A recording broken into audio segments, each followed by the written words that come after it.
Bonjour mesdames et messieurs et bienvenue à Perspective. Je suis votre animateur Francis Denis. Aujourd'hui, mercredi 21 mars, était jour d'audience place Saint-Pierre. Pour l'occasion, des milliers de fidèles s'étaient réunis pour entendre la traditionnelle catéchèse du pape. L'enseignement d'aujourd'hui portait principalement sur l'Eucharistie qui, comme l'enseigne le Concile Vatican II, est source et sommet de toute la vie chrétienne. Union au Christ, appel universel à la sainteté, furent les mots d'ordre de cet enseignement. Dans la communion eucharistique, a affirmé le pape, même sous une seule des deux espèces, nous recevons le Christ tout entier. En nous unissant à lui, la communion nous arrache à nos égoïsmes et nous unit avec ceux qui ne font qu'un qu'avec lui. Écoutons un extrait de cette allocution. Alors que la fête de Pâques se fait plus proche, je vous invite à redoubler de ferveur, notamment par une participation active à la messe et par les œuvres de charité, afin que la grâce de la résurrection transforme vraiment toute notre vie. Que Dieu vous bénisse. Parlons maintenant de la réforme des communications au Vatican. Celui qui était jusqu'à maintenant le préfet de cet organisme de la Curie romaine a remis aujourd'hui sa démission au Saint-Père. Dans une lettre publiée par le bureau de presse du Saint-Siège, Monseigneur Vigano a expliqué les raisons d'une telle décision.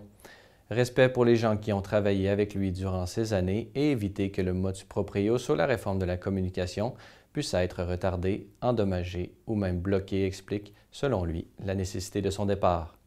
Notez que cela survient quelques jours après la plus récente controverse entourant la publication éditée d'une lettre du pape émérite.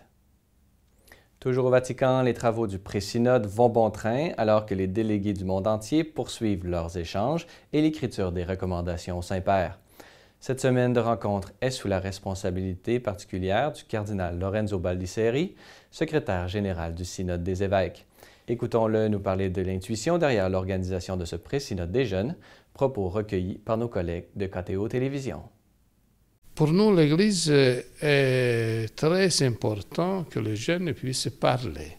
Nous voulons écouter les gens aujourd'hui. Ils sont un peu, distants de toutes les institutions, pas seulement les institutions civiles, mais l'Église même. Nous pouvons voir que l'Église maintenant ne sont pas pleines, mais pratiquement presque vides.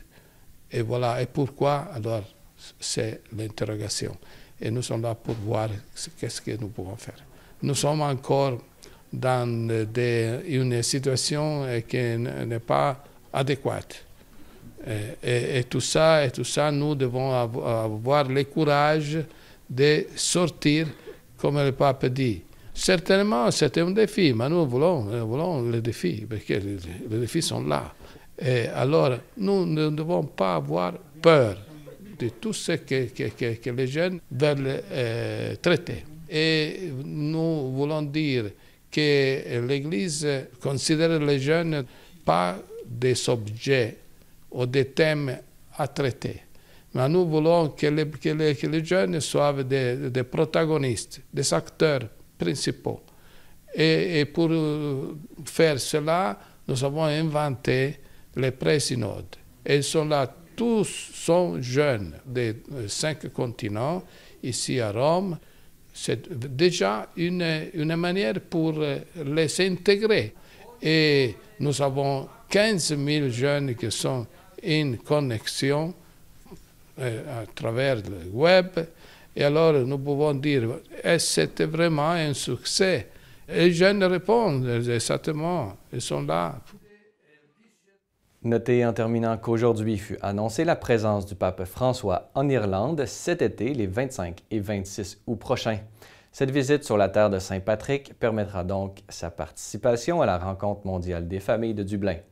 Nous vous tiendrons évidemment au courant de tous les développements sur cet événement incontournable de la vie de l'Église. Voilà, c'est tout pour aujourd'hui. Bonne fin de soirée à tous. Revenez-nous demain pour une autre édition de Perspective.